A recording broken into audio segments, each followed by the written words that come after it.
Welcome to Teja academy. మనం గతంలో Indian politics సంబంధించి మొదటి చాప్టర్లో 1773 రెగ్యులేటింగ్ యాక్ట్ గురించి మాట్లాడాం. ఒక 2 నిమిషాలు దాని గురించి మాట్లాడుకొని నెక్స్ట్ యాక్ట్లోకి వెళ్దాం. ముందుగా భారత రాజ్యాంగానికి పునాది చట్టంగా 1773 రెగ్యులేటింగ్ యాక్ట్ పేర్కొంటారు.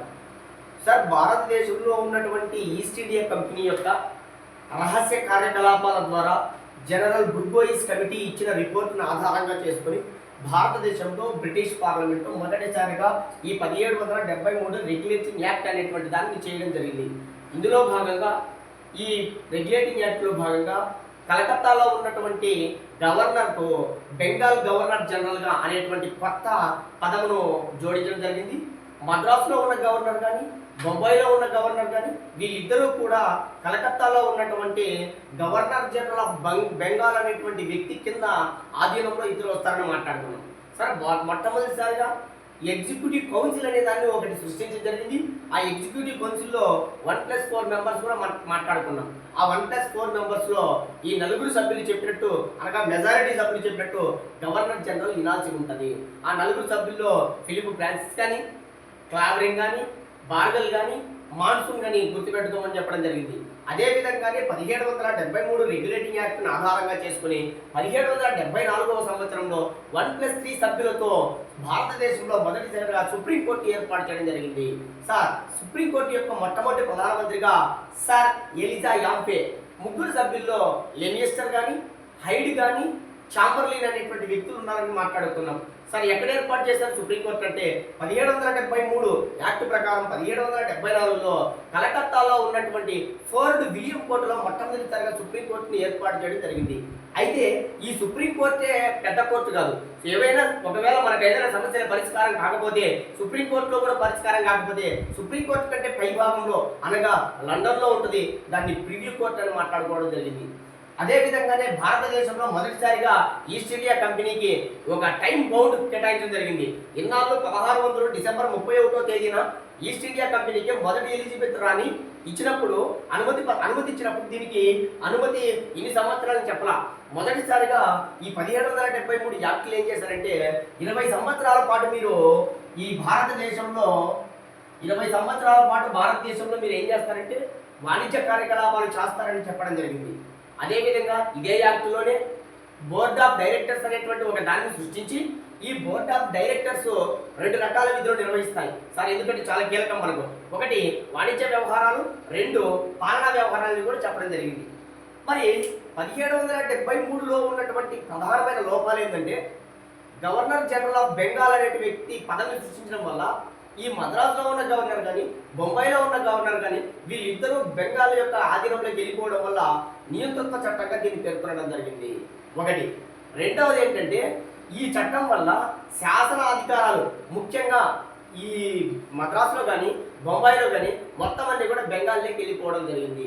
ఈ విధమైనటువంటి నియంతృత్వ అధికారంతో ఉంది కాబట్టి ఇంకొక చట్టం రావడానికి అవకాశం ఏర్పడింది. చాలా ఇంపార్టెంట్. ఆ చట్టం ఏంటంటే వెరీ వెరీ ఇంపార్టెంట్ సార్. మొట్టమొదటి బెంగాల్ గవర్నర్ జనరల్ ఎవరు మాట్లాడుకుంటాడు? వారణి హేస్టింగ్స్ మాట్లాడినాం. ఇతని కాలంలోని 1772వ సంవత్సరంలో కలకట్టా వ్యవస్థను కూడా ప్రవేశపెట్టడం జరిగింది అనమాట.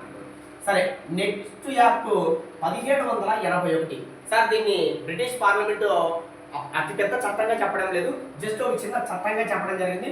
ఈ చట్టాన్ని ఏమంటామంటే డిక్లేటరీ యాక్ట్. సార్, ప్రతి పదము ఇంపార్టెంటే. డిక్లేటరీ యాక్ట్, దీన్నే సెటిల్మెంట్ యాక్ట్ అని కూడా అంటారు.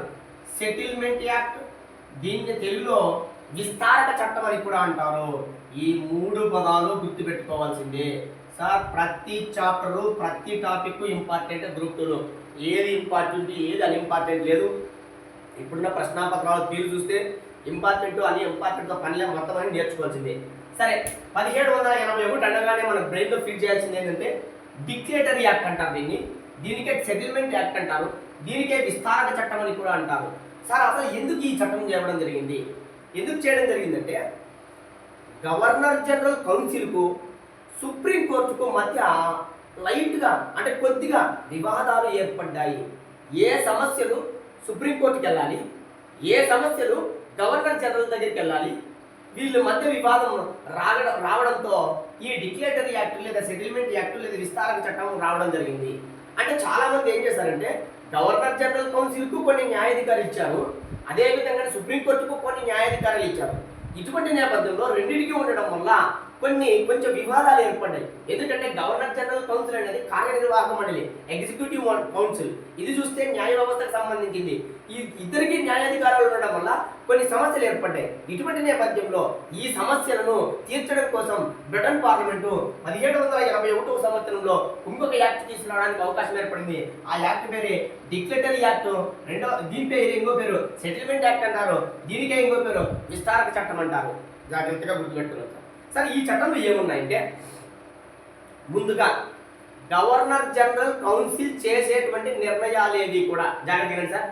గవర్నర్ జనరల్ కౌన్సిల్ అనగా ఎగ్జిక్యూటివ్ కౌన్సిల్ అనగా 1+4 సభ్యులు చెప్పినాం. ఫస్ట్ 1773 రెగ్యులేటింగ్ యాక్ట్ లో ఉన్నటువంటి గవర్నర్ జనరల్ కౌన్సిల్ లో ఉన్నటువంటి 1+4 సభ్యులు తీసుకునేటువంటి నిర్ణయాలు సుప్రీంకోర్టు కిందికి రావు.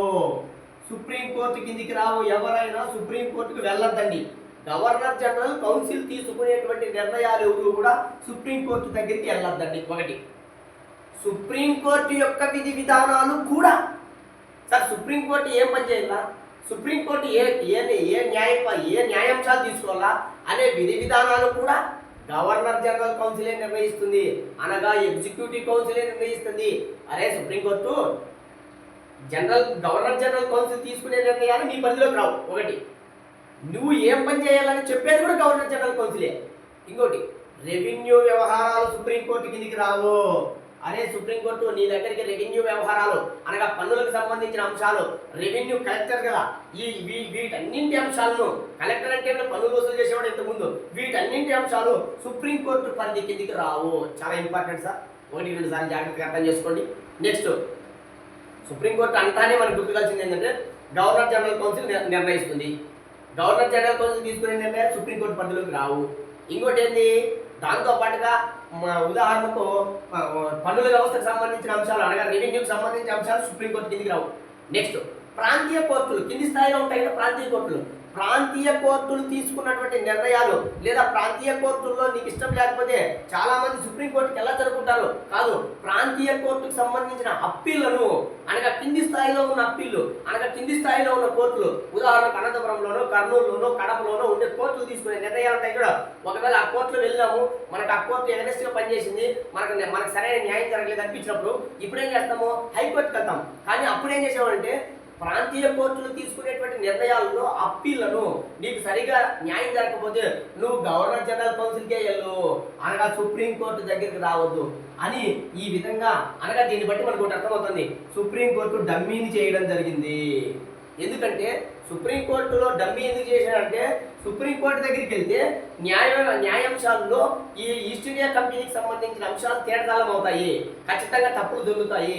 కాబట్టి సుప్రీంకోర్టుని ఏం చేస్తారంటే లాబియింగ్ చేసి ఈ ఈస్ట్ ఇండియా కంపెనీ సభ్యులు బ్రిటన్ పార్లమెంట్లో ఉన్న ఎంపీలతో లాబియింగ్ గురి చేసి సుప్రీంకోర్టును డమ్మీ చేసి ఈస్ట్ ఇండియా కంపెనీకి అన్ని కూడా అనుకూలంగా నిర్ణయాలు వచ్చేటట్లు చేసుకున్నారు. సార్ చాలా ఇంపార్టెంట్ నేను చెప్పింది. డిక్లరేటరీ యాక్టు, సెటిల్మెంట్ యాక్టు, విస్తారక చట్టం అని కూడా అంటారు. ఏం లేదు సార్, సుప్రీంకోర్టు డమ్మీ అని గుర్తుపెట్టుకుని 1781లో 73లో 73 యాక్ట్ ప్రకారం 74లో ఏర్పాటు చేశారు. జస్ట్ ఒక 7 సంవత్సరాలకే సుప్రీంకోర్టుని డమ్మీగా చేయడం జరిగింది. గవర్నర్ జనరల్ కౌన్సిల్ తీసుకునే నిర్ణయాలు సుప్రీంకోర్టుకు సంబంధం లే. సుప్రీంకోర్టును నిర్ణయించేది కూడా సుప్రీంకోర్టులో ఏం పని చేయాలని నిర్ణయించేది కూడా గవర్నర్ జనరల్ కౌన్సిలే. ప్రాంతీయ కోర్టులు తీసుకునే నిర్ణయాలు, ప్రాంతీయ కోర్టులు తీసుకున్నటువంటి అప్పీళ్లను సుప్రీంకోర్టుకు పోద్దండి, డైరెక్ట్ గవర్నర్ జనరల్ కౌన్సిల్కే పోండి. సార్ కలెక్టర్ వ్యవస్థకు సంబంధించిన పన్నులకు సంబంధించిన అంశాలు అనగా రెవెన్యూకి సంబంధించిన అంశాలు సుప్రీంకోర్టు పరిధిలోకి రావు. చూడండి సార్ ఎంత ఇంపార్టెంట్, వెరీ ఇంపార్టెంట్. ఇది బ్రెయిన్లో ఫీడ్ చేయాలా. ఇప్పుడు చెప్పిందేమో కానీ ఇప్పుడు చెప్పేది ఖచ్చితంగా గుర్తుపెట్టుకోవాలా. సార్ 1781వ సంవత్సరంలో చేసినటువంటి డిక్లరేటరీ యాక్ట్లో విస్తారక చట్టం, డిక్లరేటరీ యాక్ట్, సెటిల్మెంట్ యాక్ట్లో మొట్టమొదటిసారిగా బ్రిటిష్ పాలిత ప్రాంతాలు అనే పదాన్ని వాడడం జరిగింది. వెరీ ఇంపార్టెంట్ సార్, చాలా ఇంపార్టెంట్. బాగా జాగ్రత్తగా గుర్తుపెట్టుకోవాలా. భారతదేశంలో ఈస్ట్ ఇండియా కంపెనీ ఒక ప్రైవేట్ కంపెనీ, ఒక జాన్ కంపెనీ, ఒక మర్చెంట్ ఆఫ్ అడ్వెంచర్స్ అనే కంపెనీ ఈస్ట్ ఇండియా స్వాధీనం చేసుకున్న ప్రాంతాలను ఈ యాక్ట్లో 1781 యాక్టులో బ్రిటిష్ పాలిత ప్రాంతాలు అనే పదాన్ని మొదటిసారిగా ఉపయోగించడం జరిగింది. బ్రెయిన్లో ఫీడ్ చేయండి, ప్రతి అంశము ఇంపార్టెంటే. సార్, భారతదేశంలో ఈస్ట్ ఇండియా కంపెనీ స్వాధీనం చేసుకున్నటువంటి ప్రాంతాలను మొదటిసారిగా 1781 యాక్టులో బ్రిటిష్ పాలిత ప్రాంతాలు అనే పదాన్ని ఉపయోగించడం జరిగింది. అనగా ఇవి బ్రిటన్ దేశానికి చెందుతాయి అని అర్థం ఉన్నాడు అక్కడ. సరే, 1-2 సార్లు ఈ యాక్ట్ వినండి, ఈజీగా ట్రేస్ అవుట్ చేసుకోవచ్చు. సరే, దాని తర్వాత యాక్టు 1771, 1781లో వచ్చినటువంటి యాక్టులో సమస్యలు ఉన్నాయని చెప్పి దాని తర్వాత వచ్చిన యాక్ట్ చాలా చాలా ఇంపార్టెంట్. 1784 చట్టం. సార్, ఎన్నిసార్లు అడిగింటారు ఈ చట్టం? ఈ చట్టం మీద పబ్లిక్ సర్వీస్ కమిషన్లో ప్రశ్న లేకుండా ఉండదు. దీన్ని పిట్స్ ఇండియా చట్టం అని కూడా అంటారు. చూద్దాం సార్, ఏంటి పిట్స్ ఇండియా చట్టం? సార్, ప్రతి దానికి ఇంకొక అర్థాలు ఉంటాయి, అర్థాలు కూడా బ్రెయిన్లో ఫిట్ చేయాలి. సార్, 1773 రెగ్యులేటింగ్ యాక్ట్కే లార్డ్ నార్త్ బ్రూక్ చట్టం అంటారు. ఎందుకోసం అంటే ఈ 1773 రెగ్యులేటింగ్ యాక్ట్ వచ్చినప్పుడు లార్డ్ నార్త్ బ్రూక్ అనేటువంటి వ్యక్తి ప్రధానమంత్రిగా ఉన్నాడు. సరే, 1784 చట్టం. ఈ 1784లో వచ్చిన చట్టానికి ఏం పేరంటే పిట్స్ ఇండియా చట్టం. సరే, ఎందుకు దీన్ని పిట్స్ ఇండియా చట్టం అంటారంటే యాక్చువల్గా 1784వ సంవత్సరంలో బ్రిటన్ దేశంలో ప్రధానమంత్రి ఎవరంటే విలియం పిట్ జూనియర్. ఆయన పేరు విలియం పిట్ జూనియర్. అందుకే ఆయన పేరు మీదుగా దీన్ని పిట్స్ ఇండియా చట్టం అని కూడా అంటారు. సార్, చాలా ఇంపార్టెంట్, బ్రెయిన్లో ఫీడ్ చేయాల్సిన బిట్లో దీంట్లో 2 అంశాలు ఉన్నాయి. ఆ 2 బట్టి పట్టామంటే, గుర్తుపెట్టుకున్నామంటే ఖచ్చితంగా మనకు ఏ ఎగ్జామ్లో అయినా కూడా ఒక మార్పు గ్యారంటీ. సార్, మొట్టమొదటిసారిగా 1773 రెగ్యులేటింగ్ యాక్టులో గవర్నర్ జనరల్ కౌన్సిల్లో ఉన్నటువంటి మొత్తం సభ్యులు 1+4 సార్, అనగా మొత్తం 5 మంది ఉన్నారు. అయితే ఈ 1784లో వచ్చినటువంటి William Pitt junior Pitt's India చట్టంలో భాగంగా 1+4 కాకుండా సార్ జాగ్రత్తగా వినండి, ఇక్కడ ఒక సభ్యుణ్ణి తగ్గించడం జరిగింది. అనగా 1784 పిట్స్ ఇండియా చట్టంలో గవర్నర్ జనరల్ కౌన్సిల్లో సభ్యుల సంఖ్య 4 నుంచి 3కు తగ్గించడం జరిగింది. ఇది బిట్టు. సార్, గవర్నర్ జనరల్ సభ్యులు ఎగ్జిక్యూటివ్ కౌన్సిల్ పేరు వినే ఉంటారు. 73 రెగ్యులేటింగ్ యాక్ట్లో 1+4 ఉన్నారు. ఇక్కడికి వచ్చారు 1+3, అనగా ఒక సభ్యుని తొలగించడం జరిగింది, ఒక సభ్యుని తగ్గించడం జరిగింది. ఇది బ్రెయిన్లో ఫీడ్ చేయండి. రెండవది, 1773 రెగ్యులేటింగ్ యాక్ట్లో ఏం మాట్లాడుకున్నామంటే బోర్డ్ ఆఫ్ డైరెక్టర్స్ అనే పదవి ఉంటుంది. ఈ బోర్డ్ ఆఫ్ డైరెక్టర్సే పాలనా వ్యవహారాలు చూసుకుంటుంది, అనగా రాజకీయ వ్యవహారాలు చూసుకుంటుంది, వాణిజ్య వ్యవహారాలు చూసుకుంటుంది. కానీ దీనికి పని ఎక్కువైపోవడం వల్ల సార్ ఖచ్చితంగా ఇంపార్టెంట్, 1784వ సంవత్సరంలో మొదటిసారిగా కంపెనీ పాలనలో సార్ ఈస్ట్ ఇండియా కంపెనీ పాలనలో, ఎందుకంటే ఇదంతా ఈస్ట్ ఇండియా కంపెనీనే, మొదటిసారిగా జాన్ కంపెనీ, మొదటిసారిగా మర్చెంట్ ఆఫ్ అడ్వెంచర్ కంపెనీ పాలనలో మొదటిసారిగా ఈ చట్టాన్ని ఆధారంగా చేసుకుని ద్వంద్వ పాలనను ప్రవేశపెట్టారు. ఈ పదము ఖచ్చితంగా సివిల్ సర్వీస్లో నుంచి మీరు రీసెంట్ సివిల్ సర్వీస్ కావచ్చు, గతంలో జరిగిన సివిల్ సర్వీస్ కావచ్చు, దీనిల మీద ప్రశ్నలు లేకుండా ఉండదు. ద్వంద్వ పాలన అంటే చూద్దాం ఒకసారి చూడండి. డ్యూయల్ అడ్మినిస్ట్రేషన్ అంట, ఒకసారి చూద్దాం. ద్వంద్వ పాలన సార్, మొట్టమొదటిసారిగా కంపెనీ పాలనలో ద్వంద్వ పాలన ప్రవేశపెట్టిన చట్టం 1784 చట్టం. సార్, మళ్ళీ కూడా బ్రిటిష్ ప్రభుత్వం వస్తుంది, అనగా కంపెనీ పాలన ముగుస్తుంది. 1857 సిపాయిల తిరుగుబాటు తరువాత భారతదేశంలో 1858 నవంబర్ 1వ తేదీన విక్టోరియా మహారాణి ప్రకటన ద్వారా కంపెనీ ముగిస్తుంది. కంపెనీ పాలన ముగిసి బ్రిటిష్ ప్రభుత్వం డైరెక్ట్గా పరిపాలిస్తుంది. అప్పుడు మొదటిసారిగా 1919వ యాక్ట్ ప్రకారం భారతదేశంలో ద్వంద్వ పాలన వస్తుంది. సార్, అక్కడ మాట్లాడదాం. ఇక్కడ నేనేం మాట్లాడతానంటే 1784 చట్టంలో, పిట్స్ ఇండియా చట్టంలో, కంపెనీ పాలనలో ఈస్ట్ ఇండియా కంపెనీ పరిపాలిస్తున్న మన దేశంలో మొట్టమొదటిసారిగా ద్వంద్వ పాలనను ప్రవేశపెట్టడం జరిగింది. సార్, ద్వంద్వ పాలన అంటే ఏంది? ఇంతకు ముందు 1773 రెగ్యులేటింగ్ యాక్ట్లోనే ఒక డైరెక్టర్స్, బోర్డ్ ఆఫ్ డైరెక్టర్స్ అనే పదం ఉంది. ఆ బోర్డ్ ఆఫ్ డైరెక్టర్సే వాణిజ్య వ్యవహారాలు చూసుకునేది, అదే కంపెనీ పరిపాలన అదే చూసుకునేది, అనగా ఏ ప్రాంతాలు ఆక్రమించాలా, ఏ ప్రాంతాలు ఆక్రమించాలా అన్నీ అదే చూసుకునేది. ఇప్పుడు మొట్టమొదటిసారిగా 1784 పిట్స్ ఇండియా చట్టం ప్రకారం కంపెనీ పాలనలో మొట్టమొదటిసారిగా ద్వంద్వ పాలన ప్రవేశపెట్టడం జరిగింది. సార్, ద్వంద్వ పాలన అంటే ఒకటేమో వాణిజ్య వ్యవహారాలు చూసుకోవాలా, చాలా చాలా ఇంపార్టెంట్. అనగా ఇది కేవలం వాణిజ్య వ్యవహారాలు మాత్రమే చూస్తుంది. సార్ ఎన్నోసార్లు కాంపిటీషన్ ఎగ్జామ్స్ అడిగాడు, బాగా బాగా బ్రెయిన్లో ఫిట్ చేయండి. ఇవి కేవలం వాణిజ్య వ్యవహారాలు చూస్తుంది. మరి దాన్ని ఏమంటారు సార్? దాన్ని బోర్డ్ ఆఫ్ డైరెక్టర్స్. ఆల్రెడీ ఉంది కదా సార్ అంటే ఆ ఉన్నదానికే ఒరే బోర్డ్ ఆఫ్ డైరెక్టర్స్, నువ్వు 1773లోనే ఏర్పడ్డావురా, నువ్వు ఏర్పడినప్పుడు నీకు 2 పనులు అప్పగించినావురా, ఇప్పుడు నువ్వు రెండో పని వద్దు. ఆ రెండో పని ఏంటంటే రాజకీయ వ్యవహారాలు, రెండో పని ఏంటంటే పాలనా వ్యవహారాలు. ఒరే నీకు రాజకీయ వ్యవహారాలు వద్దురా, అనగా పాలనా వ్యవహారాలు వద్దురా, నీ పని ఎంతవరకు అంటే కేవలం వాణిజ్య వ్యవహారాలు మాత్రమే చూసుకో. ఈస్ట్ ఇండియా కంపెనీ వాణిజ్యం అనగా ఎక్కువగా నువ్వు వ్యాపారం మీద దృష్టి చేయి, అంతేకాదు పాలన మీద దృష్టి చేయొద్దు, రాజకీయాల మీద దృష్టి చేయొద్దు, కేవలం నీ పని వాణిజ్య వ్యవహారాలు, కేవలం నీ పని వ్యాపారం మాత్రమే అని చెప్పి దానికి ఒకే ఒక పని అప్పగించారు. దాని పేరు ఏంటంటే బోర్డ్ ఆఫ్ డైరెక్టర్స్. సార్ చాలా ఇంపార్టెంట్. డైరెక్టర్లు, సినిమా డైరెక్టర్లు ఏం పని చేస్తారు సార్? వ్యాపారమే చేసేది. అలాగే గుర్తుపెట్టుకోండి, బోర్డ్ ఆఫ్ డైరెక్టర్స్. మరి బోర్డ్ ఆఫ్ డైరెక్టర్స్ ఎంతమంది సభ్యులు ఉంటారు? 24 మంది సభ్యులు ఉంటారు సార్. బోర్డ్ ఆఫ్ డైరెక్టర్స్ లో మొత్తం 24 సభ్యులు ఉంటారు సార్. 24 మంది సభ్యులు సార్. 24 గంటలు గుర్తుపెట్టుకోండి. డైరెక్టర్లకు పాపం 24 గంటలు కూడా ఎక్కువగా టెన్షన్తో కూడి ఉంటారు అని గుర్తుపెట్టుకోండి. 24 మంది సభ్యులు ఉంటారు బోర్డ్ ఆఫ్ డైరెక్టర్స్ సార్. 1కి 2 సార్లు చదవాల్సిందే. ఇక రెండవది చూడండి, ద్వంద్వ పాలనలో ఒకటేమి వాణిజ్య వ్యవహారాలు. ఇక రెండవది పాలనా వ్యవహారాలు, పాలన లేదా రాజకీయ వ్యవహారాలు. సార్ పాలనా వ్యవహారాలు అంటే ఏంటంటే ఏ ప్రాంతాన్ని ఆక్రమించుకోవాలా, ఏ ప్రాంతాన్ని మనము చేజెక్కించుకోవాలా, ఏ 2 ప్రాంతాల మధ్య గొడవలు సృష్టించాలా అని వీళ్ళు చూసుకుంటారు. ఈ పాలనా వ్యవహారాలు లేదా రాజకీయ వ్యవహారాలు చూసుకునే వాళ్ళు ఎవరంటే board of controls. Board of controls 1కి 2 సార్లు చదువుతూ వస్తారు సార్, లేకపోతే రాదు సార్. మళ్ళీ చెప్తున్నా, 1784 పిట్స్ ఇండియా చట్టంలో మొదటిసారిగా గవర్నర్ జనరల్ కౌన్సిల్లో 73లో ఉన్నటువంటి 1+4లో నుంచి 1+3కి తగ్గించడం జరిగింది. కంపెనీ పాలనలో సార్ బ్రెయిన్లో ఫిట్ చేయండి సార్. మనకి ప్రశ్నాపత్రంలో కొంతమంది ఎగ్జామ్ రాసే వాళ్ళు ఉంటారు, పైన ప్రశ్న చదువురు, వాడు ఏమంటాడు కంపెనీ పాలనలో అంటాడు. మనకు ద్వంద్వ ప్రభుత్వం అనగా డయార్కీగా గుర్తుకొస్తుంది అందరికీ. డయార్కీ అంటే 1919 భారత ప్రభుత్వ చట్టం ప్రకారం డయార్కీ వస్తుంది. అది అక్కడ మనం మాట్లాడతాం. మనోళ్ళు ఏం లే, మనకి డయార్కీ అనే పదం కనబడతానే 1919కి వెళ్తారు సార్. వద్దు, కంపెనీ పాలనలో ద్వంద్వ ప్రభుత్వం అనగా వాణిజ్య వ్యవహారాలు, రాజకీయ వ్యవహారాలను సపరేట్ చేసిన చట్టం ఏంటంటే పిట్స్ ఇండియా చట్టం. ఒరే నువ్వు కేవలం వాణిజ్య వ్యవహారం మాత్రమే చూసుకోవాలని చెప్పింది బోర్డ్ ఆఫ్ డైరెక్టర్స్ కో. పాలనా వ్యవహారాలు లేదా రాజకీయ వ్యవహారాలు మాత్రమే చూసుకోవాలని చెప్పింది బోర్డ్ ఆఫ్ కంట్రోల్స్ కో. మరి బోర్డ్ ఆఫ్ కంట్రోల్లో ఉన్న మొత్తం సభ్యుల సంఖ్య ఎంతమంది? 6 మంది సార్. రాజకీయ నాయకులు 6 మంది అనుకోండి సార్. రాజకీయ నాయకులు అనగా పాలనా వ్యవహారం చూసేది 6 మంది కదా అనుకోండి. 6 మంది వీళ్ళు, 24 మంది వీళ్ళు.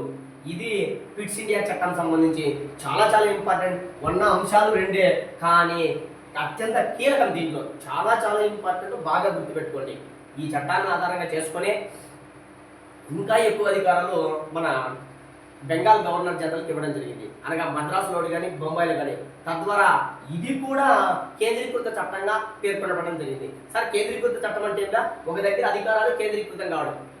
ఈ పిట్స్ ఇండియా చట్టాన్ని మన కార్ల్ మార్క్స్, పేరు వినే ఉంటారు, జర్మన్ దేశానికి సంబంధించిన కార్ల్ మార్క్స్ కానీ ఏంగెల్స్, ఆయన యొక్క మిత్రుడు ఏంగెల్స్ కానీ, వీళ్ళిద్దరూ ఏమన్నారంటే బ్రిటిష్ ప్రభుత్వం అనగా బ్రిటన్లో ఉన్న ప్రభుత్వము భారతదేశంలో ఉన్న ధనాన్ని కొల్లగట్టడానికి చేసిన చట్టంగా దీన్ని పేర్కొంటాడు సార్. కొటేషన్ సివిల్ సర్వీస్లో అడిగాడు, ఈ క్రింది ఏ చట్టాన్ని కార్ల్ మార్క్స్ ఏంగెల్స్ ఇద్దరూ కూడా ఏ చట్టాన్ని బ్రిటిష్ ప్రభుత్వం చేసినటువంటి భారతదేశంలో ధనాన్ని కొల్లగట్టే చట్టంగా పేర్కొంటారు సార్? 1784 పిట్స్ ఇండియా చట్టాన్ని బ్రిటిష్ ప్రభుత్వం చేసిన తర్వాత ఈ చట్టాన్ని విమర్శనాత్మకంగా పేర్కొనడం జరిగింది.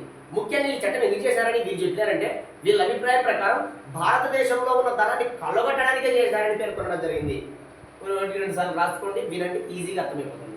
సరే, 1784 పిట్స్ ఇండియా చట్టం తర్వాత భారతదేశంలో వచ్చినటువంటి చట్టాలను ఏమంటారు సార్? 1784 సంవత్సరం తర్వాత వచ్చిన చట్టాలను ఏమంటారంటే చార్టర్ చట్టాలు.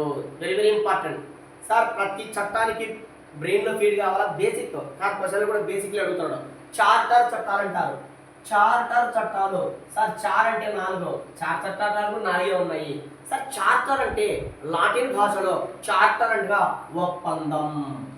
ఒప్పందం. అనగా అసలు ఎందుకు సార్ దీన్ని చార్టర్ చట్టాలు అంటారంటే 1773 రెగ్యులేటింగ్ యాక్ట్లో ఒరే బ్రిటిష్ ఈస్ట్ ఇండియా కంపెనీ నీకు 20 సంవత్సరాల పాటు మాత్రమే భారతదేశంలో వ్యాపారం చేస్తామని స్పష్టంగా తెలియజేయడం జరిగింది. కాబట్టి ప్రతి 20 సంవత్సరాలకు ఒకసారి ఏం చేయాలి వీళ్ళు ఈస్ట్ ఇండియా కంపెనీకి పోవడము, వాళ్ళ దగ్గరికి పోవడం, వాళ్ళ లాబింగ్ చేయడము, మళ్ళీ వాళ్ళు అనుమతి తెచ్చుకోవడం ప్రతి 20 ఏళ్ళకి ఒకసారి. కాబట్టి ప్రతి 20 సంవత్సరాలకు ఒకసారి చార్టర్ చట్టాలు వచ్చినాయి. ఆ చార్టర్ చట్టాలను లాటిన్ భాషలో ఒప్పందం అంటారు. సార్ చార్టర్ చట్టాలు మొత్తం 4 ఉన్నాయి. అది కూడా బ్రెయిన్లో ఫీడ్ చేయాలి. ఆ 4 చట్టాలు ప్రతి 20 సంవత్సరాలకు ఒక్కసారి వచ్చినాయి సార్. అందులో 1793 చార్టర్ చట్టం ఏం లేదు, అది ఒక్కటి గుర్తుపెట్టుకోండి. తర్వాత 1813 చార్టర్ చట్టం ఏమి లేదు, అదే గుర్తుపెట్టుకోండి. తర్వాత 1833 చార్టర్ చట్టం, తర్వాత 1853 చార్టర్ చట్టం. సులభంగా గుర్తుపెట్టచ్చు, దాంట్లో బట్టి పట్టే పనిలే. చూడండి ఒకసారి. 1773 రెగ్యులేటింగ్ యాక్ట్లో కేవలం ఈస్ట్ ఇండియా కంపెనీ భారతదేశంలో 20 సంవత్సరాల పాటు మాత్రమే మీరు వ్యాపారం చేసుకోండి అని చెప్పినాడు. 20 సంవత్సరాలు దాటిన తర్వాత ఖచ్చితంగా వ్యాపారం చేయాలంటే ఇక్కడ ఈ మళ్ళీ బ్రిటిష్ ప్రభుత్వం దగ్గర మొరబెట్టుకోవాలా, అయ్యా మాకు భారతదేశంలో ఇంకోసారి అనుమతి ఇవ్వండి అని. అందులో భాగంగానే ప్రతి 20 సంవత్సరాలకు ఒకసారి వాళ్ళతో ఒప్పందాలు కుదుర్చుకుంది. ఎవరో east India company. East India company ఒప్పందాలు కుదుర్చుకుంది కాబట్టి ప్రతి 20 సంవత్సరాలకు ఒకసారి ఒక చట్టాన్ని చేయడం జరిగింది. అందుకే ఈ చట్టాలకు ఏం పేరు పెట్టుకున్నారంటే వాళ్ళు చార్టర్, ఒప్పందం. ఎందుకు అయ్యా మళ్ళీ మాకు 20 ఏళ్ళు ఇయ్యా, 20 సంవత్సరాల పాటు మాత్రమే. ఈ చార్టర్ చట్టాలు ఫస్ట్ ఈ 4 చట్టాలు బ్రెయిన్లో ఫిట్ చేయండి సార్. 1773 రెగ్యులేటింగ్ యాక్ట్ కానీ, 1721 డిక్లరేటరీ యాక్ట్ కానీ, 1724 పిట్స్ ఇండియా చట్టం కానీ, ఈ 3 చట్టాలు ప్లస్ ఈ 4 చట్టాలు మొత్తం 7 చట్టాలు ఏ కంపెనీ కాలంలో? ఈస్ట్ ఇండియా కంపెనీ కాలంలో. సార్ ఈస్ట్ ఇండియా కంపెనీ ఈ 7 చట్టాలు మాత్రమే చేయడం జరిగింది. ఆల్రెడీ ఈ 3 చట్టాల గురించి మాట్లాడాం. ఇప్పుడు ఒక్కొక్క చట్టం గురించి మాట్లాడదాం. పెద్దగా ఇంపార్టెంటే, చాలా చాలా ఇంపార్టెంట్ ఏంటంటే ఈ 3 వస్తాయి. ఇది కొద్దిగా 2 పాయింట్లతో మనం ముగిస్తాం. సరే, మొట్టమొదటిసారిగా మొదటి చార్టర్ చట్టమైన 1793 చార్టర్ చట్టంలో ఏమైనా అంశాలు ఉన్నాయా? చాలా ఇంపార్టెంట్ సార్, జాగ్రత్తగా అయినా. 1793 ఈ చట్టంలో కూడా అరే బ్రిటిష్ ఈస్ట్ ఇండియా కంపెనీ మీకు మరొక 20 సంవత్సరాల పాటు అవకాశం ఇస్తానని చేసుకోండి అని చెప్పడం జరిగింది. 20 సంవత్సరాల పాటు మీకు ఇస్తానని చెప్పడం జరిగింది. సార్ నెక్స్ట్ చాలా ఇంపార్టెంట్, మొదటిసారిగా మున్సిపాలిటీలకు, వెరీ వెరీ ఇంపార్టెంట్ సార్ ఒక చట్టం అంటేనే కనీసం 2 మీ బ్రెయిన్లో రావాలా. మున్సిపాలిటీ సార్, ఎక్కడైనా మీరు టౌన్లో ఉంటే మున్సిపాలిటీ అదే గుర్తుపెట్టుకోండి. మున్సిపాలిటీలకు మొదటిసారిగా చట్టబద్ధత కల్పించిన చట్టం సార్. మొట్టమొదటిసారిగా చట్టబద్ధత వచ్చింది. మొట్టమొదటిసారిగా చట్ట ప్రాతిపదికన మున్సిపాలిటీలను ఏర్పాటు చేయడం జరిగింది. ఏ చట్టాన్ని ఆధారంగా చేసుకుని? 1793 చార్టర్ చట్టాన్ని ఆధారంగా చేసుకుని భారతదేశంలో మొదటిసారిగా మున్సిపాలిటీలకు చట్టబద్ధత కల్పించడం జరిగింది. చాలా చాలా ఇంపార్టెంట్ సార్, బాగా గుర్తుపెట్టుకోండి. 1-2 సార్లు గుర్తుపెట్టుకోండి. ఇక రెండవది very very important, governor general council. Sir 1+3 ఉన్నారు, 1+4 ఎక్కడ ఉన్నారు? 1773 రెగ్యులేటింగ్ యాక్ట్ ప్రకారం 1+4 ఉంది. కానీ 1784 పిట్స్ ఇండియా చట్టం ప్రకారం 1+3 అయ్యారు. ఈ 1+3 సభ్యులు గవర్నర్ జనరల్ కౌన్సిల్ ఇచ్చేటువంటి సలహాలను గవర్నర్ జనరల్ వ్యతిరేకించవచ్చు, అనగా తిరస్కరించవచ్చు. ఓ చిన్న ఎగ్జాంపుల్ సార్, 1773 రెగ్యులేషన్ యాక్ట్లో 1+4 మంది సభ్యులు ఉన్నప్పుడు కానీ, 1724 పిట్స్ ఇండియా చట్టంలో ఉన్నటువంటి 1+3 సభ్యులు కానీ సలహాలు కానీ గవర్నర్ జనరల్ సభ్యులు ఇస్తే, గవర్నర్ జనరల్ ఈయనకి సలహా ఇస్తే వీళ్ళు ముగ్గురు మెజారిటీ సభ్యులు ఆధారంగా చేసుకుని నిర్ణయాలు తీసుకునేవాడు. ఇప్పుడు మెజారిటీ అనే పదం చెప్పలా, గవర్నర్ జనరల్కి ఏదైనా సలహా ఇచ్చారనుకో సార్. ఒక చిన్న ఎగ్జాంపుల్, వీళ్ళు ముగ్గురు ఇచ్చారు. 1784 పిట్స్ ఇండియా చట్టంలో ఉన్నటువంటి 1+3 ప్రకారం ముగ్గురు సలహా ఇచ్చారు. ఏమని? ఏదో సలహా ఇచ్చారు. ఉదాహరణకు మరాఠా ప్రాంతాన్ని ఆక్రమించమని సలహా ఇస్తే ఈ గవర్నర్ జనరల్ దాన్ని పూర్తిగా తోసిపుచ్చే అధికారం కలిగి ఉంటుంది. ఇంతకుముందు మెజారిటీ ఉంది కదా, ఖచ్చితంగా చేయాలా అని చట్టంలో పేర్కొన్నారు. కానీ ఇక్కడ గవర్నర్ జనరల్ సుప్రీం అయ్యాడు, గవర్నర్ జనరల్ హెడ్ అయ్యాడు, గవర్నర్ జనరల్ చెప్పినట్టు నేతలు చేసుకున్నాడు. సార్ జాగ్రత్తగా వినాలా, గవర్నర్ జనరల్ చెప్పినట్టు వినాలి. ఎవరో కదా కార్న్వాలిస్ పోయి అక్కడ బ్రిటన్ ప్రధానమంత్రి దగ్గర లాబింగ్ చేసుకొని వచ్చి ఈ కార్న్వాలిస్ చేయడం వల్ల ఇక్కడ కార్న్వాలిస్కి అనుకూలంగా ఈ చట్టం ఉంది. మనకు వద్దు, మీరు ఇండియన్ హిస్టరీ నేర్చుకుంటారు అన్నమాట. జాగ్రత్త వినండి సార్. గవర్నర్ జనరల్ కౌన్సిల్లో సభ్యులు ఇచ్చే సలహాలను మెజారిటీ ప్రాతిపదికన చేసేవాళ్ళు. కానీ 1793 చార్టర్ చట్టంలో మొదటిసారిగా గవర్నర్ జనరల్ కౌన్సిల్ ఇచ్చేటువంటి సలహాలను తిరస్కరించే అధికారం కలిగి ఉంటుంది. సార్ అంతేకాకుండా మున్సిపాలిటీలకు చట్టబద్ధత కల్పించడం కూడా ఈ చట్టాన్ని ఆధారంగా చేసుకొని. సార్ అంతేకాకుండా మొదటిసారిగా 20 సంవత్సరాల పాటు మళ్ళీ ఈస్ట్ ఇండియా కంపెనీకి అవకాశం ఇవ్వడం జరిగిందని 1793 రెగ్యులేటింగ్ యాక్ట్లో స్పష్టంగా తెలియజేయడం జరిగింది. చాలా ఇంపార్టెంట్, 1-2 సార్లు చదవండి. దీంట్లో ఉన్న అంశాలే 2, ఆ 2 అంశాలు బ్రెయిన్లో ఫీడ్ చేయండి. సార్ ఒకటి మున్సిపాలిటీ చట్టబద్ధత, గవర్నర్ జనరల్ కౌన్సిల్ ఇచ్చే సలహాలు తిరస్కరిస్తాడు. Very very important. అసలు ఎగ్జామ్లో ఎప్పుడు చూసినా ఈ ప్రశ్న అడుగుతూనే ఉంటారు సార్, అంత ఇంపార్టెంట్. జాగ్రత్తగా వినండి. 1813 చట్టం, చార్టర్ చట్టం ప్రకారం మళ్ళీ ఒక 20 సంవత్సరాల పాటు ఇవ్వడం జరిగింది. ఎవరికి? ఈస్ట్ ఇండియా కంపెనీకి. సార్ ప్రతి 20 సంవత్సరాలకు చార్టర్ ఒప్పందం చేసుకోవాలా ఈస్ట్ ఇండియా కంపెనీ బ్రిటన్ ప్రభుత్వంతో. కాబట్టి 1813లో కూడా మళ్ళీ ఒక 20 సంవత్సరాల పాటు ఇస్తామని ఒప్పుకున్నారు. Very very important. ఈ చట్టంలో ఒరే ఈస్ట్ ఇండియా కంపెనీ, నీ గుత్తాధిపత్యం రద్దు చేస్తున్నాం. సార్ ఇక్కడ కొద్దిగా అర్థం చేసుకోండి. గుత్తాధిపత్యం రద్దు. సార్ ఇక్కడ కొద్దిగా అర్థం చేసుకోండి. చాలా మంది కన్ఫ్యూజ్ పడుతున్నారు, చాలా మంది ఇక్కడే కన్ఫ్యూజ్ పడుతున్నారు. సార్ ఈస్ట్ ఇండియా కంపెనీని రద్దు చేయడంలే. ఇంతవరకు భారతదేశంలో ఎవడైనా వ్యాపారం చేయాలంటే ప్రైవేట్ వ్యక్తులు అనుమతుండేది కాదు. కేవలం ఈస్ట్ ఇండియా కంపెనీకి మాత్రమే అధికారం ఉండేది. అయితే 1813 చార్టర్ చట్టం ప్రకారం ఒరే గుత్తాధిపతి, ఒరే ఈస్ట్ ఇండియా కంపెనీ, నువ్వు వ్యాపారం చేసుకోరా, నువ్వు ఒక్కడివే కాదురా వ్యాపారం చేసుకునేది, నీతో పాటుగా బ్రిటన్ దేశంలో ఉన్న ఏ ప్రైవేట్ వ్యక్తి అయినా, సార్ బ్రిటన్లో సాధారణ పౌరుడు ఉంటాడు, వాడు కూడా వచ్చి ఇండియాతో వ్యాపారం చేయొచ్చు. సార్ అంతకుముందు లేదు, వాడు ఇండియా వస్తువులు కావాలంటే ఈస్ట్ ఇండియా కంపెనీ నుంచి వచ్చిన వస్తువులు మాత్రమే కొనుగోలు చేయాలి. ఇప్పుడు ఈస్ట్ ఇండియా కంపెనీతో పనిలే, డైరెక్ట్ ఇండియాకి వచ్చేవాడు ఇండియాలో వ్యాపారం చేయవచ్చు. కానీ ఇంతకుముందు అట్లా సార్, ఈస్ట్ ఇండియా కంపెనీకి ఆధిపత్యం ఉండేది. అందుకే గుత్తాధిపత్యాన్ని రద్దు చేస్తున్నాం. ఒరే ఈస్ట్ ఇండియా కంపెనీ, నువ్వు ఒకటివే కాదురా వ్యాపారం చేసేది, నీతో పాటుగా ప్రైవేటు వ్యక్తులు కూడా భారతదేశంలో వ్యాపారం చేయవచ్చు. సార్ బ్రెయిన్లో ఫిట్ చేయండి ఖచ్చితంగా. ఎందుకంటే రేపు ఎగ్జామ్లు ఏమడుగుతా అంటే, భారతదేశంలో శాశ్వతంగా ఈస్ట్ ఇండియా కంపెనీ ఎప్పుడు రద్దు చేయబడిందంటే 1858లో. భారతదేశంలో మొదటిసారిగా ఈ క్రింది ఏ చట్టాన్ని ఆధారంగా చేసుకుని ఈస్ట్ ఇండియా కంపెనీ వ్యాపారం యొక్క గుత్తాధిపత్యం రద్దయింది? సార్ 1813. ఎందుకంటే గుత్తాధిపత్యం రద్దు అంటే నేను ఒక్కనే వ్యాపారం చేయాలని ఉండేది. ఇప్పుడు నేను ఒక్కనే కాదు, ఈస్ట్ ఇండియా కంపెనీ ఒకటే కాదు, బ్రిటన్లో ఉన్న ఏ పౌరుడైనా భారతదేశంలో వ్యాపారాన్ని నిర్వహించవచ్చు. కాబట్టి దాన్ని రద్దు చేసింది. అయితే వీళ్ళిద్దరితో మాత్రం వద్దురా. ఒరే బ్రిటన్ దేశస్తులు, మీరు తేయాకు ఎవరైనా కొనాలంటే ఈస్ట్ ఇండియా కంపెనీ ద్వారానే కొనాలి. మీరు పోయి ఇండియాలో పోయి తేయాకు అస్సాంలో బాగా పడుతుంది అనుకో, అస్సాంలో పోయి వ్యాపారం చేస్తామంటే కుదరదురా. తేయాకును మాత్రం వీనికే గుత్తాధిపత్యం. ఎవరికి? ఈస్ట్ ఇండియా కంపెనీకే. తేయాకును మాత్రం బ్రిటన్ పౌరులు కొనేట్లా డైరెక్ట్ ఈస్ట్ ఇండియా కంపెనీతో కొనాలి. ఇంకోటి మీరు ఏం చేయాలంటే చైనాతో వ్యాపారం చేయాలంటే కూడా మీకు ఒప్పుకోము అని బ్రిటన్ పౌరులు చెప్పడం జరిగింది. కేవలం ఈ చైనాతో వ్యాపారం చేయాలంటే ఈస్ట్ ఇండియా కంపెనీకి అధికారం.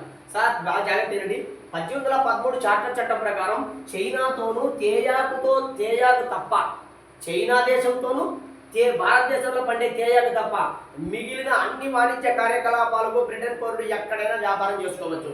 కానీ చైనాతో వ్యాపారం వద్దు, కానీ తేయాకుతో వ్యాపారం వద్దు. ఈ రెండింటికి గుత్తాధిపత్యం ఎవరుకుంటుందంటే ఓన్లీ ఈస్ట్ ఇండియా కంపెనీకి మాత్రమే. ఇది బ్రెయిన్లో ఫీడ్ చేయండి. సరే, రెండోది ఒకవైపు స్వేచ్ఛ వాణిజ్యం. ఇక్కడ కూడా చాలా మంది అభ్యర్థులు కన్ఫ్యూజ్ పడుతున్నారు, నేను చెప్తాను. సార్ స్వేచ్ఛ వాణిజ్యం, ఫ్రీ ట్రేడ్ మనందరికీ తెలిసిందే. సార్ స్వేచ్ఛ వాణిజ్యం అంటే ఏమి లే, ఒక వస్తువు బ్రిటన్ దేశం నుంచి మనకి దిగుమతి అవుతుంది, ఎటువంటి సుంకాలు లే, 0 సుంకాలు. సార్ మన దేశం నుంచి బ్రిటన్ దేశానికి వస్తువు సరఫరా చేస్తాం, ఎగుమతి చేస్తాం, వాళ్ళు కూడా ఎటువంటి సుంకాలు లేదు. దాన్ని స్వేచ్ఛ వాణిజ్యం అంటాం. ఇక్కడ చూడండి సార్, జాగ్రత్తగా రండి. ఒకవైపు స్వేచ్ఛ వాణిజ్యం అంటే ఇది ఇండియా అనుకున్నాం, ఇది ఇంగ్లాండ్ అనుకున్నాం, అనగా బ్రిటన్. సార్ ఇక్కడ తయారైన వస్తువులు, జాగ్రత్తగా సార్, ఇక్కడ తయారైన వస్తువులు ఎటువంటి సుంకాలు లేకుండా ఇండియాలోకి వచ్చేస్తాయి. ఇండియాలో ఏ విధమైన సుంకాలు ఉండవు. ప్రతి వస్తువు ఇక్కడికి వచ్చి వ్యాపారం వచ్చేచ్చు ఇండియాలోకి. ఎందుకంటే మనకు బాగా మంచి మార్కెట్ ఉంది, జనాభా ఎక్కువ కాబట్టి. సార్ ఇండియాలో తయారైన వస్తువులు ఇండియా తయారైన వస్తువులు బ్రిటన్లే పోవాలంటే ఖచ్చితంగా బ్రిటన్ దేశము, ఖచ్చితంగా బ్రిటన్లో ఉన్న ప్రభుత్వము సుంకాలు వేస్తుంది. అంటే ఇక్కడ ఒకవైపు మాత్రమే స్వేచ్ఛ వ్యాపారం ఉంది. ఎక్కడ మన ఇండియా లోపలికి మాత్రమే వస్తువులు వచ్చేస్తున్నాయి, అక్కడ ఫ్రీగా వస్తున్నాయి. ఇండియా వస్తువులు బ్రిటన్లే దిగుమతి కావాలంటే బ్రిటన్ దేశం పోయేటప్పుడు బ్రిటన్లో పనులు వేస్తున్నాయి. అందుకే దీన్ని ఏమంటామంటే ఒకవైపు స్వేచ్ఛ వాణిజ్యం. చాలా పుస్తకాల్లో స్వేచ్ఛా వ్యాపార వాణిజ్యం ఉందంటున్నారు. సార్ బట్టి పట్టద్దండి సార్, 1813లో కేవలం ఒకవైపు మాత్రమే స్వేచ్ఛ వాణిజ్యం ఉంది. నేను చెప్పే ప్రతి పదము ఇంపార్టెంటే. ఇక్కడ ఉన్నవి 20 సంవత్సరాలు గుత్తాధిపత్యం రద్దయింది, కానీ చైనాతోనూ తేయాతో వాళ్ళకే గుత్తాధిపత్యం ఉంది. మీరు ఎవడైనా బ్రిటన్ పౌరుడు ఎవడైనా వ్యాపారం చేసుకోవచ్చు. సార్ ఒకవైపు స్వేచ్ఛ వాణిజ్యం మాత్రమే ఉంది సార్, రెండో వైపు లేదు. రెండో వైపు అంటే ఇండియా వస్తువులు బ్రిటన్లే పోకూడదు. ఒకవేళ పోయినాయంటే ట్యాక్స్ వేస్తారు. ట్యాక్స్ అయితే వస్తువు రేటు పెరుగుతుంది కదా, రేటు పెరిగితే ఎందుకు కొంటారు అక్కడ, కాబట్టి ఇండియా వస్తువులు నాశనం అయిపోతాయి. అదే వాడు ట్యాక్స్ లేకుండా మన ఇండియాకి వస్తాయి కదా వస్తువులు. ఈ ట్యాక్స్ లేకపోవడం వల్ల వస్తువు ధర తగ్గుతుంది. ధర తగ్గడం వల్ల ఏమైపోతుంది, ఆటోమేటిక్గా బ్రిటన్ వస్తువులు బ్రహ్మాండంగా కొనుక్కుంటారు, ఇండియా వస్తువులు ధర ఎక్కువ కాబట్టి కొనరు. కాబట్టి మన పరిశ్రమలు దెబ్బతిన్నాయి. ఇదే విధంగా పరిశ్రమలు దెబ్బతిన్నాయి. సరే మళ్ళీ మాట్లాడదాం. ఒకవైపు స్వేచ్ఛ వాణిజ్యం జరిగింది, చాలా ఇంపార్టెంట్ సార్, బ్రెయిన్లో ఫీడ్ చేయాలా. నెక్స్ట్ చాలా ఇంపార్టెంట్, క్రైస్తవ మిషనరీల రాక. Very important sir. మన మతం మీదకి భారతదేశంలో ఉన్నటువంటి హిందూ మతం మీద కానీ భారతదేశంలో ఉన్నటువంటి ముస్లిం మతం మీద కానీ దాడులు జరగడానికి క్రైస్తవ మిషనరీలు స్టార్ట్ అయినాయి. అనగా బ్రిటన్లో ఉన్నటువంటి క్రైస్తవ మిషనరీలు ఇండియాలోకి వెళ్ళి ఇండియాలో క్రైస్తవ మత వ్యాప్తి కోసం పాటుపడడం జరిగింది. ఈ పదాలు ప్రతిదీ ఇంపార్టెంట్ సార్, ప్రతిదీ బ్రెయిన్లో ఫిల్ చేయండి. ఎన్నోసార్లు కాంపిటీషన్ ఎగ్జామ్స్లో అడగాడు. మళ్ళీ చెప్తున్నా సార్, ఫస్ట్ గుత్తాధిపత్యం రద్దయింది అనగా ఈ తేజాతోనో చైనాతో తప్ప. సార్ ఒకవైపు స్వేచ్ఛ వాణిజ్యం ఉంది అనగా బ్రిటన్లో వస్తువులు స్వేచ్ఛగా ఇండియాకి వస్తాయి, కానీ ఇండియా వస్తువులు బ్రిటన్లో అమ్ముకునే లేదు. సార్ క్రైస్తవ మిషనరీలు రావడం వల్ల భారతదేశంలో క్రైస్తవ మత వ్యాప్తి పూనుకోవడం జరిగింది. Sir very important. ఇంకోటి, ఉపయోగితవాద వ్యాప్తి కోసం ముఖ్యంగా ప్రాథమిక విద్య కోసం 1,00,000 రూపాయలు కేటాయించడం జరిగింది. సార్ ఇక్కడ చూడండి, ఇంతవరకు విద్య గురించి మాట్లాడాలా. మొదటిసారిగా 1,00,000 రూపాయలు భారతదేశంలో ఉన్నటువంటి వ్యక్తుల కోసం మేము 1,00,000 రూపాయలు కేటాయిస్తున్నాం. భారతదేశంలో ఉన్నటువంటి విద్యార్థుల కోసం 1,00,000 రూపాయలు విద్య కోసం కేటాయిస్తున్నాం. విద్య కోసం ఎవరు, ఇది ఈస్ట్ ఇండియా కంపెనీ కేటాయించాలా. ఎవరు చెప్పారు? బ్రిటన్ ప్రభుత్వం చెప్పింది. ఎందుకంటే ఈ చట్టం చేసిందే బ్రిటన్ ప్రభుత్వం కదా. ఒరే ఈస్ట్ ఇండియా కంపెనీ, నువ్వేం చేస్తావంటే 1,00,000 రూపాయల డబ్బులు కేటాయించాలా అని చెప్పింది. సరే బాగానే ఉంది. మరి ఈ చట్టంలో 1,00,000 రూపాయల డబ్బులు ఏ భాషల మీద ఖర్చు పెట్టాలా? సార్ ఆంగ్ల భాష మీద ఖర్చు పెట్టాలనా, లేదు భారతీయ భాషలైనటువంటి హిందీ కానీ ఉర్దూ కానీ పర్షియన్ కానీ తమిళం కానీ తెలుగు కానీ మరాఠీ కానీ ఇట్లాంటి భాషల్లో ఖర్చు పెట్టాలని స్పష్టంగా చెప్పాల. కాబట్టి ఆ 1,00,000 రూపాయలు మరుగున పడిపోయింది. ఇంకోటి, ఆ 1,00,000 రూపాయలు ప్రభుత్వ పాఠశాలలు స్థాపించాలా, ప్రైవేట్ పాఠశాలలు స్థాపించాలా, ఏ పాఠశాలలు కేటాయించాలి? ఈ విధంగా అసందిగ్ధంగా ఉండడం వల్ల, సందిగ్ధం ఎక్కువైపోవడం వల్ల ఈ 1,00,000 రూపాయలు మరుగున పడిపోయింది. సార్ ప్రతిదీ ఇంపార్టెంట్. నేను చెప్పినవి 1813 పిట్టు లేకుండా ఉండదు చార్టర్ చట్టంలో. ఇంకొకటి, మొదటిసారిగా స్థానిక సంస్థలకు పన్నులు విధించే అధికారాన్ని కలిగించడం జరిగింది. ఈ పదాలు నేను చెప్పిన బిట్లన్నీ ఇవన్నీ కూడా బిట్లే. ఇవన్నీ కూడా కానిస్టేబుల్ నుంచి సివిల్ సర్వీస్ వరకు అడిగిన ప్రశ్నలే. సార్ 1813 చార్టర్ చట్టం అంటే మొదటిసారిగా స్థానిక సంస్థలు, ఇప్పుడే చెప్పిన 1793 చట్టం ప్రకారం మొదటి చార్టర్ చట్టమైనటువంటి 1793లో 1793 చార్టర్ చట్టంలో మున్సిపాలిటీలకు మొట్టమొదటిసారిగా చట్టబద్ధత కల్పించారు కదా. ఈ విధంగా స్థానిక సంస్థలకు, ఈ విధమైనటువంటి లోకల్ బాడీస్ కు మొదటిసారిగా ట్యాక్స్ విధించే అధికారం, పన్నులు విధించే అధికారాన్ని కలిగి ఉంది. ఇంకోటి, ఎవరైనా పన్నులు కట్టకపోతే శిక్షించే అధికారం కూడా ఈ చట్టంలో స్పష్టంగా తెలియజేయడం జరిగింది. ఒరే మీరు ఎవరైనా పన్నులు కట్టకపోతే మిమ్మల్ని శిక్షించే అధికారం కూడా ఉంటుందని స్పష్టంగా తెలియజేయడం జరిగింది. ఇది 1813 చార్టర్ చట్టం ప్రకారం. సార్ 1813 అంటేనే మీ బ్రెయిన్లో ఒక 4 అంశాలు గుర్తుకుండాలా. సార్ ఫ్రీ ట్రేడ్ అగ్రిమెంటు, చాలా ఒకవైపు స్వేచ్ఛ వాణిజ్యము, క్రైస్తవ మతం వ్యాప్తి జరిగింది, 1,00,000 రూపాయలకు ఉపయోగితవాద వ్యాప్తి కోసం, విద్యా వ్యాప్తి కోసం, ప్రాథమిక విద్య కోసం 1,00,000 రూపాయలు కేటాయించడం జరిగింది. నెక్స్ట్ ఇంకొకటి ఏంటంటే 20 సంవత్సరాల పాటు మనకు ఈ చార్టర్ చట్టం ప్రకారం ఈస్ట్ ఇండియా కంపెనీ మళ్ళీ ఒప్పందం కుదుర్చుకుంది. స్థానిక సంస్థలను పన్నులు విధించే అధికారం కలిగి ఉంది. 1-2 సార్లు జాగ్రత్తగా వినండి సార్, 1-2 సార్లు రాసుకోండి. ఇవి రాసుకొని వింటే తప్ప గుర్తుకురావు.